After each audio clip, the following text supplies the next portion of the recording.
सबसे पहले अपन बायोलॉजी वाला सिलेबस स्टार्ट करेंगे और अभी मैं एनटीपीसी और जो पटवार एग्जाम शुरू होने जा रहा है उसके हिसाब से अपन क्वेश्चन बेस पे डिस्कस करेंगे। देखो बायोलॉजी में स्टार्टिंग में शुरू के 2-4 पॉइंट में बता रहा हूं। Question number 1, father of biology, जीव विज्ञान का जनक। फादर ऑफ बायोलॉजी, जीव विज्ञान का जनक, तो नाम आता है अरस्तु का। बहुत बार पूछा हुआ क्वेश्चन है, सबको अच्छी तरह से याद भी है। यही अगर क्वेश्चन पूछा जाता है प्राणी शास्त्र का जनक, वापस से नाम आता है अरस्तु। यही नंबर 3 क्वेश्चन, वनस्पति शास्त्र का जनक, फादर ऑफ बॉटनी, और उसमें नाम आता है थियोफ्रेस्टस।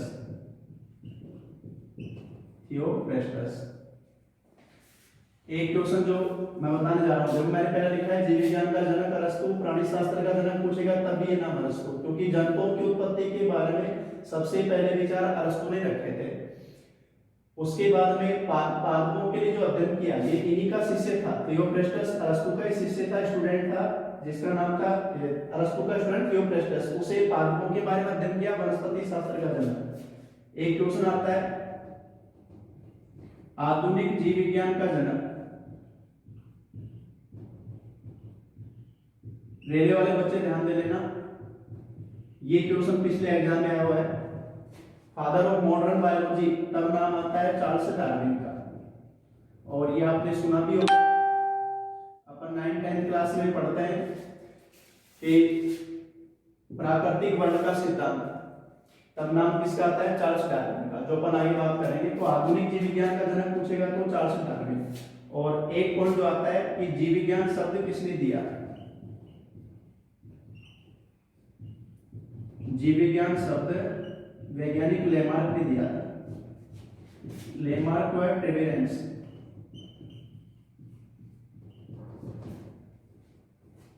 लेमार्क और ट्रेवेरेंस ने दिया।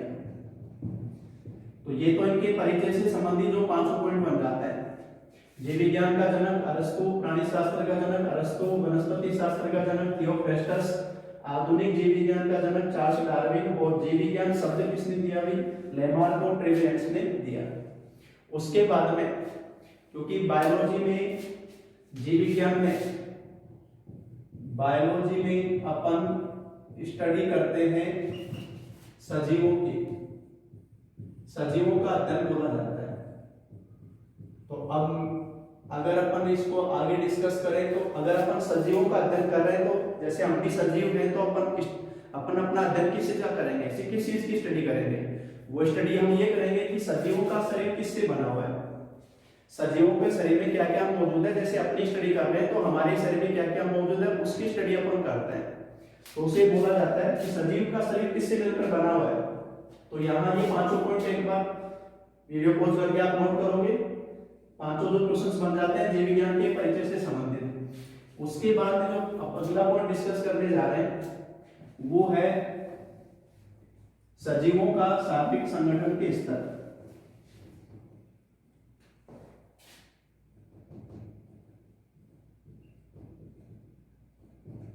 सजीवों के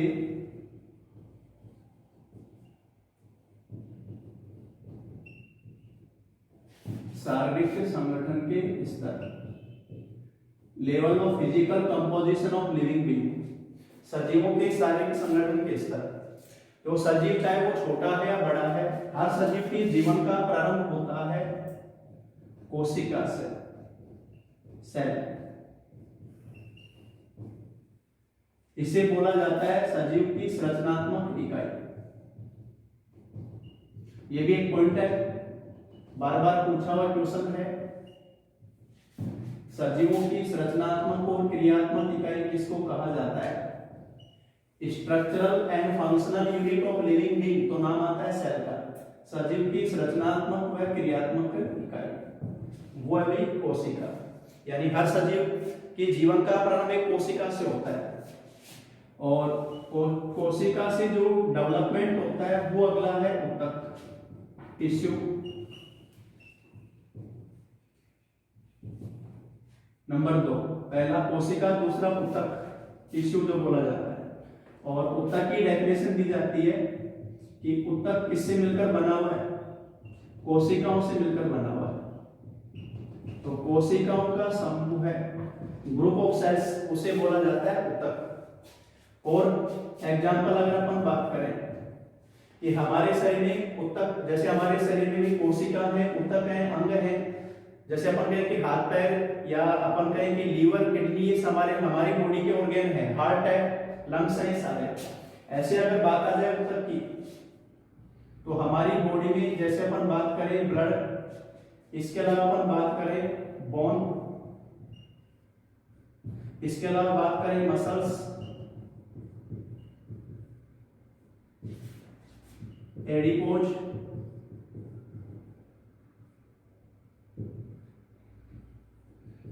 ये सब के सब किसके एग्जाम्पल हैं? हमारी बॉडी में टिश्यू के एग्जाम्पल हैं।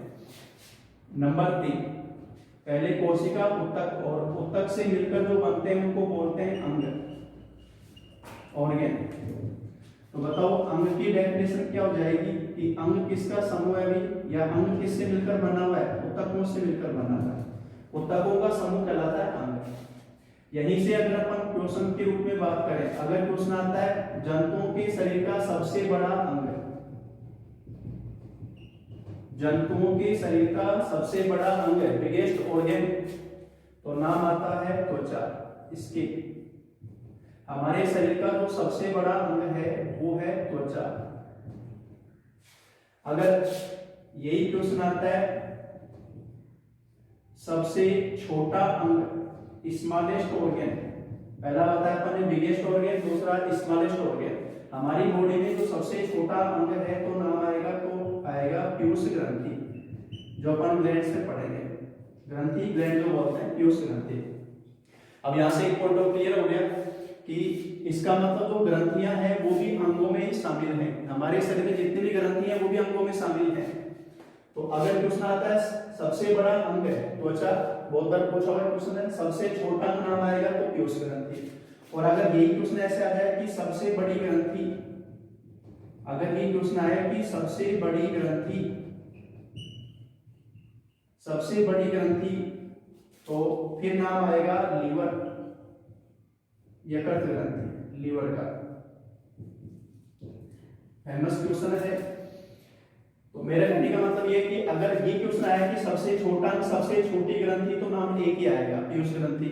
अगर क्वेश्चन आया सबसे बड़ा अंग और सबसे बड़ी ग्रंथि, तो सबसे बड़ा अंग पूछेगा तो त्वचा, सबसे बड़ी ग्रंथि पूछेगा तो यकृत ग्रंथि।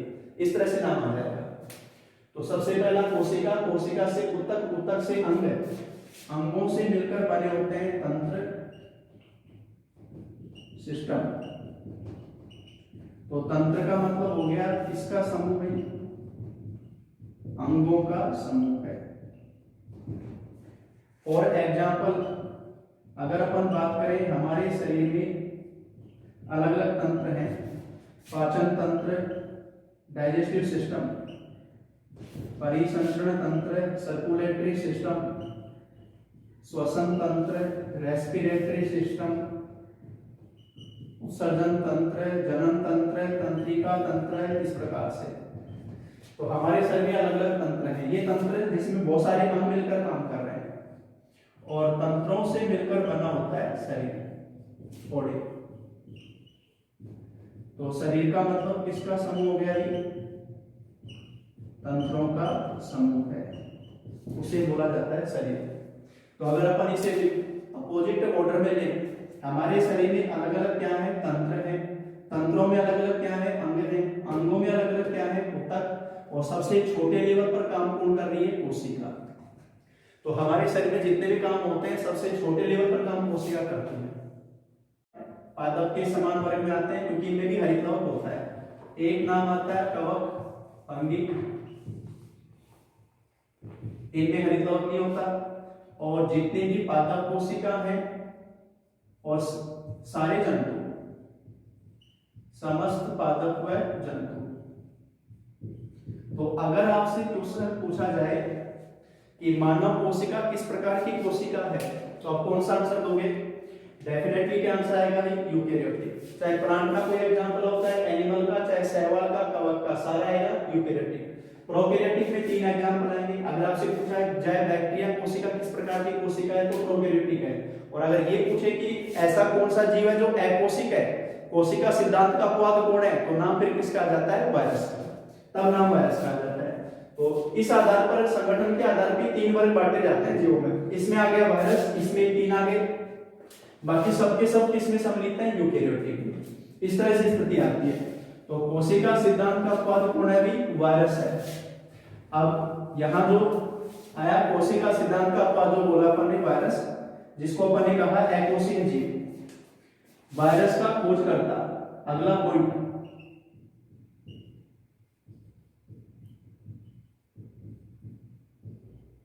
वायरस का खोज करता, तो नाम आएगा इवानोव्स्की।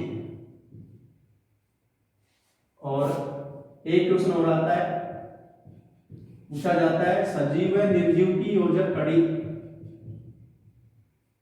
सजीव व निर्जीव की योजक कड़ी। 2 शब्द अपन सुनते हैं, नॉन लिविंग बीइंग और लिविंग बीइंग, निर्जीव और सजीव। निर्जीव और सजीव में डिफरेंस ये होता है कि सजीव गुणन कर सकता है, अपनी पीढ़ी को आगे बढ़ा सकता है, निर्जीव में गुण नहीं होता। इनकी योजक कड़ी माना जाता है वायरस। योजक कड़ी लिंकेज उनको बोला जाता है जिनमें दोनों तरह के लक्षण होते हैं। तो वायरस में निर्जीव के भी लक्षण हैं और वायरस में सजीव के भी लक्षण हैं। तो सजीव और निर्जीव की योजक कड़ी पूछेगा तो नाम किसका आएगा? वायरस का। तो 4 क्वेश्चन बोले अपने वायरस के लिए। कोशिका सिद्धांत का अपवाद, दूसरा पूछा अपन ने अकोशिक जीव, तीसरा वायरस का खोजकर्ता, चौथा वायरस, सजीव और निर्जीव की योजक कड़ी किसको बोला जाता है? वायरस को बोला जाता है। ये कोशिका सिद्धांत से संबंधित ये पॉइंट बन गए। उसके बाद में बात करें कोशिका संगठन की। कोशिका संगठन,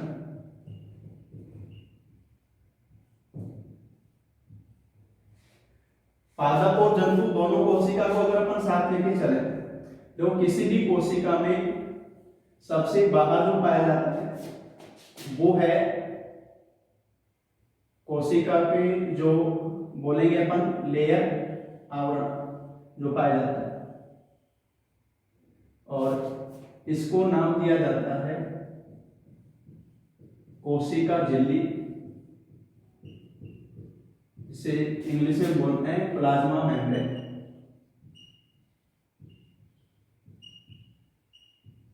प्लाज्मा मेम्ब्रेन, कोशिका झिल्ली।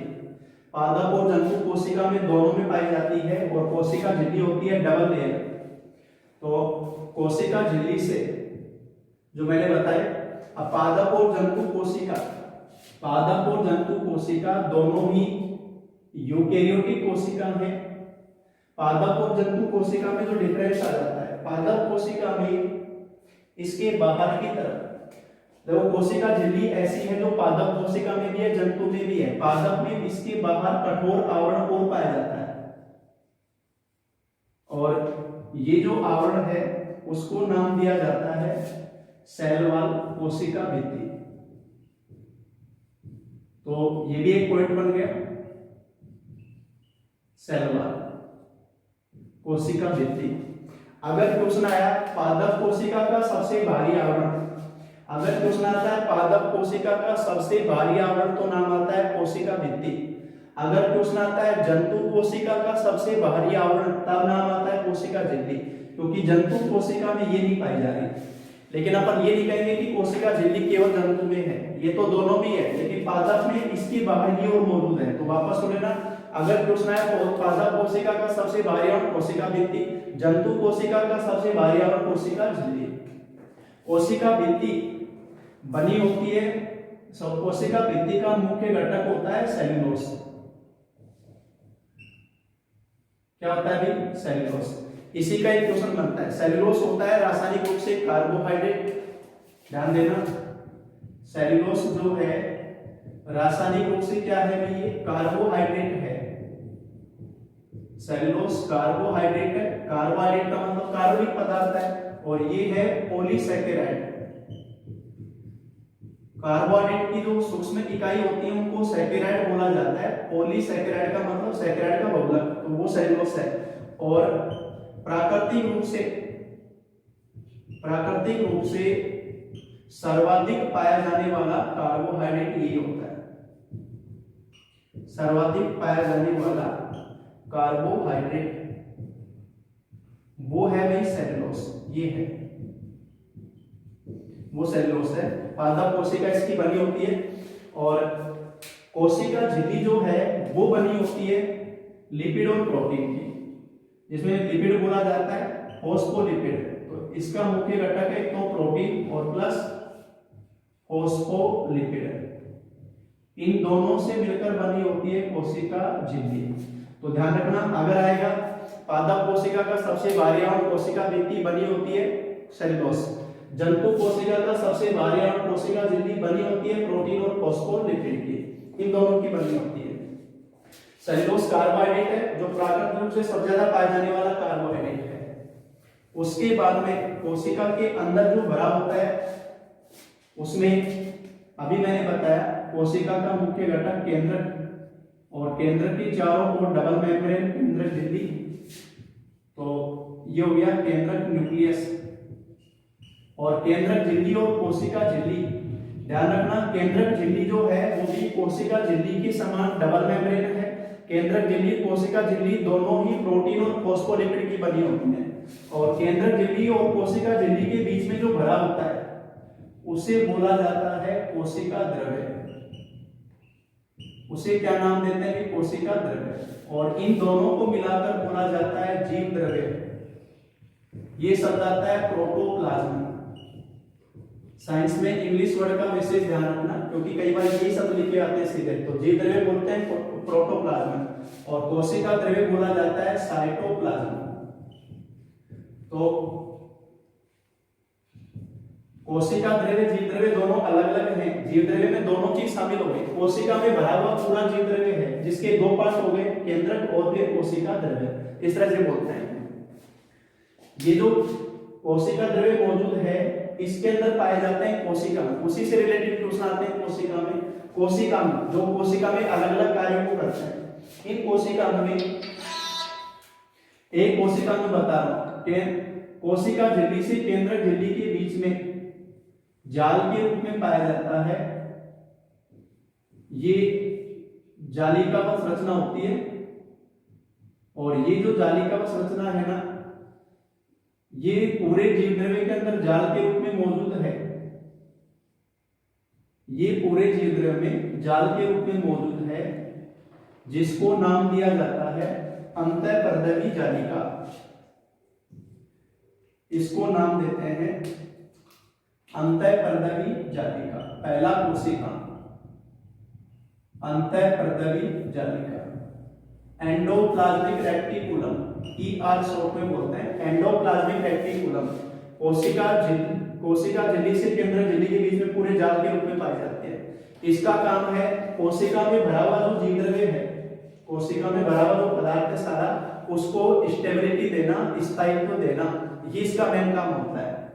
तो अंतःपर्दवी जालिका मैंने बताया पहला कोशिका, जिसका काम होता है कोशिका में भरे हुए जीव द्रव्य को स्थायित्व देना। नंबर 2, दूसरा जो कोशिकांग है जो कि काफी फेमस है, इसको नाम दिया जाता है माइटोकॉन्ड्रिया।